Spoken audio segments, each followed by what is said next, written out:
But the first album that I ever bought with my own money was this, and I think I bought it in Buffalo Records, which Tristan, my mate's dad, used to own, and it's Girl Happy.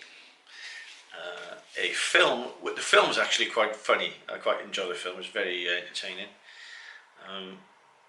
The album, Elvis hated it so much that he would not be there. Elvis used to like record it live. He let the band do their bit and then went in afterwards. The first song is sped up. The Girl Happy. He ends up sounding like Pinky and Perky, or he's gargling. No one knows why. It might have been a mistake, or they did it on purpose. Who knows? And the thing I always remember is how black the centre was, because until then, most of the Elvis records, modern ones, were orange. So I always sticks in my mind the black bit. So the title track starts with these words: "Every girl I see looks good to me. What a crazy way to be." So here's an example. So in the 80s, I got this about 84, I think. I would have had it on tape before that, or recorded off somebody, but and that photograph was taken in Bournemouth, in, I think it was called the Grand Palace Hotel. It's now a Premier Inn, apparently. It was taken in a corridor by a man called Robert Freeman, who also took photographs on Help, Beatles for Sale and Rubber Soul. And Bournemouth, I've never been there. I'd love to go. I know some of you have been to the football. I'd like to go anywhere where there's the coast. So I'll have to try and sort that out. So the stereo, by the way. I could talk about that another day. Now, when I was younger, everyone used to say Bournemouth was full of grannies, so you don't want to go there, it'd be boring. Now, the thought of going somewhere full of grannies quite excites me. Talking about excitement, so yeah, there's another album I bought in the 80s. It's called I Heard It Through the Grapevine, but I think it was originally called In the Groove, or maybe in the Groove in America. Anyway, it's great. 1966, 67. Brilliant. Now, so 80s. Now, this man, I just don't know what happened, but I honestly thought he was going to be huge. This guy was called Terence Trent D'Arby. I'll say that again, shall I? Terence Trent D'Arby. And he was very good looking, had a great voice, and he could dance. And I think everyone had that album at the time. And I think he made one more not long after, but Introducing the Hardline. You youngsters, check it out. Sign your name. I want you to be my baby. I promised I wouldn't sing, but I couldn't help it. Right, Christmas '83. So in those days I used to obviously ask for LPs, and I had Thriller, I had True Spandau Ballet, and I had these Chart Hits '83. No, it says buy volume 1, get volume 2, 3. If I'd have known that, I'd have asked for an extra album. And I was going to do some research on each of these tracks. Glasses time, look. And I thought, well, no, I'm not going to, because some of them I remember, some of them I got no idea, like 007 Musical Youth. However, something like Africa by Toto, absolutely brilliant still.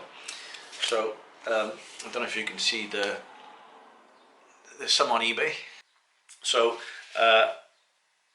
Nobody's Diary is on here, which I had on a single. Down Under, Men at Work, and here one of my favourite songs of the 80s, and Marvin Gaye, obviously one of my favourite singers. Paul Young, Wherever I Lay My Hat, the summer of '83, the bass line at the start, everyone remembers, and it was played by somebody that went to my school, Bishop Hannon, and your school maybe, Pino Palladino. He was playing for The Who, I don't know what he's doing now. Anyway, he's one of the best bassists in the world apparently. And just now, one more, the last song, Words, F.R. David. On a Sunday night, in the winter, we go to a quiz in Barry, and if the quiz master says question 7 words, there's a couple of teams that will then start singing Don't Come Easy to Me. If you have no idea what I'm talking about, you may have to YouTube it. So anyway, that's volume 1, and then volume 2, which was free. Let's have a look. Kissing with Confidence, Will Powers, I have no idea. Love is a Stranger, the Eurythmics, brilliant. Come Dancing, no giggling at the back again. The Kinks were obviously a 60s phenomenon, some of the best records ever. And Come Dancing was absolutely brilliant, I think. Let's have a look. Superman, Black Lace. I think that's the one where everyone, you know, sits down, don't they? Joe Boxers. Oh, Stephen Barry, he used to sing New Edition, Candy Girl. He used to have a really high voice then. I'm pretty sure he doesn't have a really high voice now, especially after all those years in the army. We Are Detective, Thompson Twins. So overall, a pretty good set there. Now last one. Now I'm pretty sure this wasn't mine. 1986. It's called Hits 5. Can you see that? Yeah. And it opens up into this beautiful gatefold thing, and it gives you some info on each of the tracks. Now I was going to have a look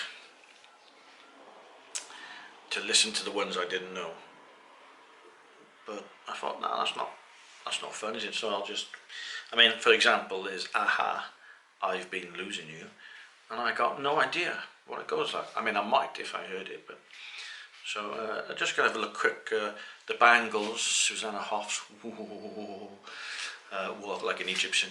Don Johnson, a song called Heartbeat, which I have no idea. I don't suppose that's the Buddy Holly one. Don Johnson, Miami Voice. No, I'll say that again. Miami Vice. So in the 80s, he was a massive heartthrob, and he actually played Elvis in a film called Elvis and the Beauty Queen, believe it or not. And he was recently in a film called Knives Out. I think it's called Knives Out. Yeah, good film with Daniel Craig. So that's on there. No, Nick Kamen, or as we used to call him in school, Nick came in his pants. Nick Kamen was a very handsome model who took his kit off in the Levi's advert to, I think it was, I heard it through the grapevine, funnily enough. And then apparently he teamed up with Madonna. I can imagine Madonna, yeah. So, anything else on here? Paul Simon, Eurythmics, 5-star. The only one I remember, I think, was it Delroy? I think they spent too much, if I remember. And now there's a song here by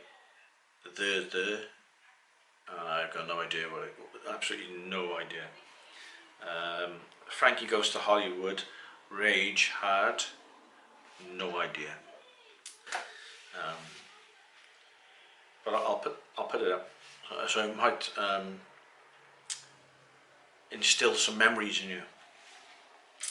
And you know, the sad thing is, you look at Robert Palmer, he died young, didn't he? Prince, Whitney, George Michael, If you look at Michael Jackson, then obviously a lot of these people didn't make it to old age. Thankfully, Rod Stewart did. There we go.